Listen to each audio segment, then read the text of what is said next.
Hello everyone. तो इनिसेट मई 2026 conduct हो चुका है। ठीक है। अभी रिकॉल्स पोस्ट किए जा रहे हैं। मैं क्यों रिकॉल सेशन पोस्ट नहीं करता उसका रीज़न बताता हूँ इनिसेट का। इनिसेट में सिर्फ 200 सीट्स ही ऐसी हैं जो कि अच्छी हैं, क्लिनिकल सीट्स हैं। ठीक है। बाकी पैरा क्लिनिकल सीट्स के लिए it should never be the first choice, है ना। तो उसमें बहुत सैचुरेशन आ चुका है। तो क्लिनिकल ब्रांच की तरफ आपको जाना चाहिए।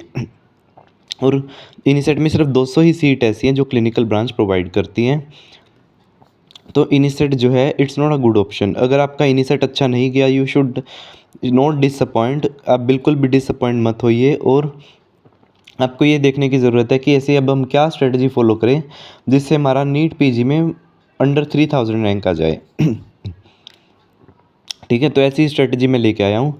तो वे बैक जब मेरा 440 स्कोर रहता था इंटर्नशिप में जीटीज़ में, उसके बाद मेरा 750 स्कोर कैसे गया जीटीज़ में वो मैं बताऊंगा। जब भी मैं एक जीटी देता था तो एक बार मेन नोट्स पढ़ लिए थे मैंने मैरो के।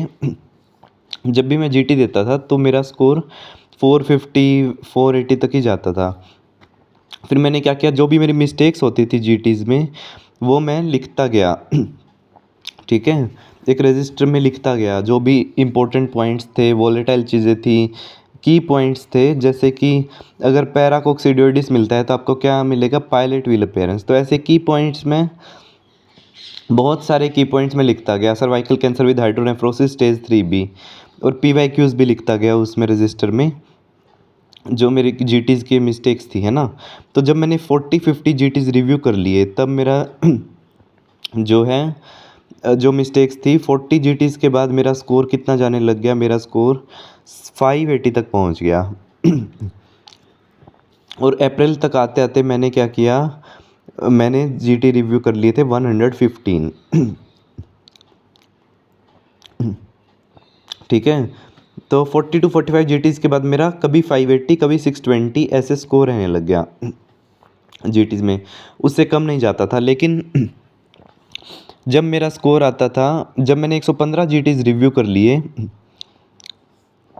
तो मेरा स्कोर जाने लग गया 750 इन द जीटीज़। ठीक है। 750 स्कोर जाने लग गया क्योंकि मैंने जो भी मिस्टेक्स थी 115 जीटीज़ की और की पॉइंट्स थे जीटीज़ के वो एक रजिस्टर में लिख लिए थे। और जब नीट पीजी हुआ तो मेरा उसमें 3077 रैंक आया and I am doing PG in general medicine now. Okay. It's since 5 to 6 months since my joining. और इनिसेट में मेरा 1400 रैंक था। तभी मैं कह रहा हूँ कि it's not a good option for those जो कि एक अच्छी क्लिनिकल ब्रांच चाहते हैं। तो जो भी इनिसेट में हुआ है वो आप भूल जाइए। और 3 महीने हैं, 3 महीने के अंदर आप टॉप 100 में भी रैंक ला सकते हैं नीट पीजी में, है ना। Nothing is impossible, nothing is impossible. So तो जो की पॉइंट्स की बुक है, अब आप 115 जीटी कैसे रिव्यू करेंगे इतने कम टाइम में। उसके लिए मैंने सॉल्यूशन निकाला है। आई हैव पब्लिश्ड, मैंने इसको टाइप करवाया है अपनी बुक को। और I publish this book 115 grand test review book. इसके साथ इमेज बैंक भी है जिसमें इमेज बेस्ड क्वेश्चन है और मैरो के क्वेश्चन बैंक की भी रिव्यू बुक है ना। जैसे कि सिल्वर नाइट्रेट ब्रेथ टेस्ट किसके लिए होता है, एल्यूमिनियम फॉस्फाइड पॉइजनिंग के लिए। तो डायरेक्ट आंसर दिया हुआ है। ली जोन्स किसके लिए होता है, साइनाइड के लिए। फेरिक क्लोराइड टेस्ट फिनोल के लिए। ये क्वेश्चन पूछा गया था, है ना, सिल्वर नाइट्रेट ब्रेथ टेस्ट वाला। तो ऐसे ऐसे 115 जीटीज़ के की पॉइंट हैं।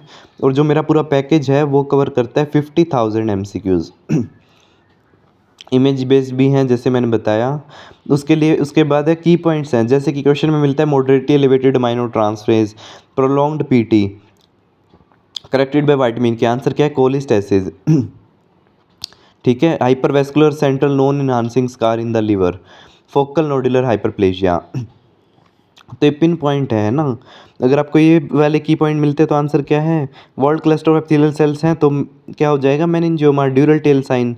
ये भी कई बार पूछा जा चुका है। तो ऐसे की पॉइंट्स मैंने अपनी बुक में दिए हैं। तो 115 जीटीज़ के की पॉइंट्स हैं प्लस क्वेश्चन बैंक, मैरो का क्वेश्चन बैंक की रिव्यू बुक है और इमेज बैंक है। तो यू कैन, अगर आपको इस बुक का पीडीएफ चाहिए, आप डिस्क्रिप्शन बॉक्स में देखिए इस वीडियो के डिस्क्रिप्शन बॉक्स में गूगल फॉर्म का लिंक है, आप उसे फिल कीजिए, आपको बुक का पीडीएफ मिल जाएगा। ठीक है। और जब मैं इसको बार बार रिवाइज़ करता था बुक को, अपनी ही बनाई बुक को, तो मेरा जीटी स्कोर बहुत ज़्यादा बूस्ट होने लग गया, है ना, चाहे मैं कोई भी जीटी देता। तो इस वीडियो के डिस्क्रिप्शन बॉक्स में जाइए, वहाँ पे गूगल फॉर्म का लिंक है। गूगल फॉर्म का लिंक, उस गूगल फॉर्म को फिल करिए। गूगल फॉर्म को फिल करने के बाद आपको जो है मिनिमल सा अमाउंट है, जो कि हमारी टाइपिंग कॉस्ट है और प्लेटफॉर्म फ़ीस है, वो आपको पे करनी होगी। उसका स्क्रीनशॉट आप मुझे सेंड कर दीजिए व्हाट्सएप नंबर पे 8708187200 पे। ठीक है। गूगल फॉर्म में भी नंबर दिया हुआ है, कॉन्टैक्ट नंबर, वहाँ पे आप देखिए, गूगल फॉर्म डिस्क्रिप्शन बॉक्स में। ठीक है, उसको फिल करिए and I will send you book PDF through the WhatsApp पे आई विल सेंड यू। अब आप उसको टैब पे भी पढ़ सकते हैं या फिर आपको उसको प्रिंट भी करा सकते हैं, है ना, it's up to you. Okay, thank you.